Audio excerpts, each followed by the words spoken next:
गायत्री मंत्र हमारे साथ साथ। ओम भूर्भुवः स्वः तत्सवितुर्वरेण्यं भर्गो देवस्य धीमहि धियो यो नः प्रचोदयात्। पुस्तक हम पढ़ रहे थे विवाह के आदर्श और सिद्धांत। उसका अगला अध्याय है रूप परी और सुगृहिणी।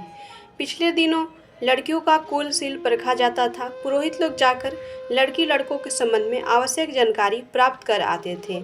संतोषजनक सुयोग्य होने पर विवाह कर दिए जाते थे और वे विवाह सब प्रकार सफल भी होते थे। वर वधू अपने जोड़े को विशुद्ध धर्म कर्तव्य समझकर बड़े आनंद पूर्वक आजीवन निभाते रहते थे। तब रूप की नहीं, साथी को निभाने के धर्म कर्तव्य पालन करने की दृष्टि रहती थी। अब उस आधार को बदला जा रहा है।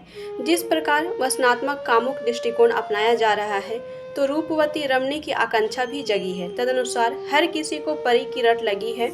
इस बदलाव को लड़कियां भी अनुभव कर रही हैं और वे उस दृष्टि में फिट बैठने के लिए, रूपवती दिखाई पड़ने के लिए भड़कीला केश विन्यास बनाने का प्रयत्न कर रही हैं। रूप तो बदला जा नहीं सकता, जैसा ईश्वर ने दिया है वैसा ही रहेगा। अब कुरूपता को सुंदरता में कैसे बदला जाए? उपाय एक ही रह जाता है, केश विन्यास। समय की मांग को उपयुक्त बनाने के लिए इसके अतिरिक्त और बेचारी करे भी क्या? हमें उचित परिवर्तनों का ही समर्थन करना चाहिए।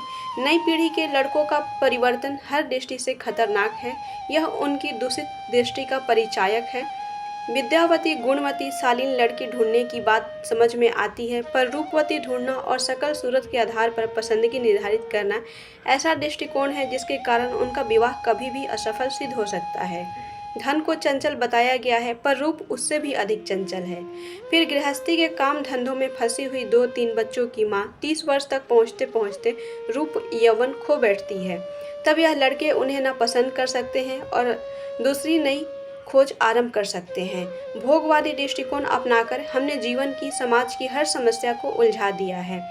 अब विवाह जैसे पवित्र आदर्श को भी उसी कीचड़ में धंसा दिया जाएगा तो हमारा ईश्वर ही रक्षक है। यूरोप में शिक्षा का बाहुल्य, नारी की स्वतंत्रता और सबको काम धंधा मिल सकने की सुविधा रहने से पति की आंखों से उतरी हुई उपेक्षित नारी कम से कम अपने पांवों पर तो कभी भी खड़ी हो सकती है। भारत में वह सुविधा भी नहीं है। रूप के प्यासे पति की आंखों से जब वह उतरेगी तो बेचारी क्या करेगी? यह यहाँ के लिए एक जटिल प्रश्न है। आज का अध्याय समाप्त हुआ। धन्यवाद। ओम शांति।